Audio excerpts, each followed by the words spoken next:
Now, how many people have shared a photo on social media today? Anyone? Okay, so like 80% of you. It's hard to see a little bit.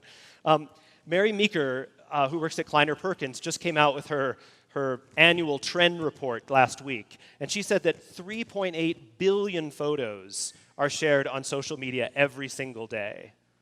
3.8 billion photos that people are taking and volitionally uploading to WhatsApp or Snapchat or Facebook or all of these platforms. So these cameras, I think, are exciting, but mostly what's exciting about this is all of the data that these cameras are casting off.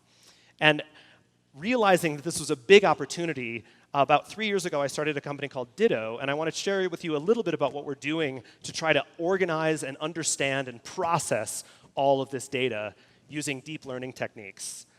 Now, brands, in some sense, are the easiest thing to recognize in photos. But what I want you to tune into, and this is the big disruptive opportunity, I think, for almost nearly every business, is to do something called deep learning or neural networks. So if you build a neural network, which is getting more and more possible, you feed it examples. And once you feed it enough examples, it builds a multi-layer scheme that can recognize similar things in the future. You know, what does this mean for businesses if you can start to label all these photos? Well, one is, if you're an insurance company, you want to find people who just exhibited an insurable behavior, right? Like, who just bought a new boat? Who bought a new car, a new motorcycle? Who bought a new RV? All of that's revealed in all of this deluge of photos that we have, and even more in the future. You can also write classifiers, and maybe this is the most eerie and profound aspect of computer learning, where you can not only find the pickup trucks, but you can also do some of the things that an art director might do or a designer might do, where you feed a deep learning network the photos that are most alluring from Instagram.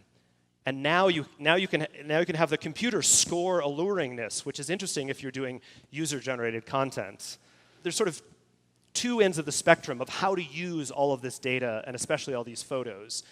And I would say this sort of box one is, if you have a business and you're listening to social media, which you probably already are doing, to understand the conversation about your product or brand, just tuning into those photos, simply just to listen, is a no-brainer, as we say at MIT. It's sort of an obvious thing to do. So figuring out who's putting what product on what, who's putting mustard on what these days. It looks like broccoli. Like, you can just sort of, the focus group has already happened. You can just find what people are doing and using computer vision. So use case number one that's sort of obvious is insights. Another one is measurement. We've been relying on Nielsen forever to measure the world of who's watching what. How do you do that on social media? Well, with computer vision, you can compare people sharing McDonald's stuff versus Wendy's stuff. And the third one, I think, is really the most profound for businesses, which is, if you have a CRM, if you have a business that's looking for new customers, you can find new customers on social.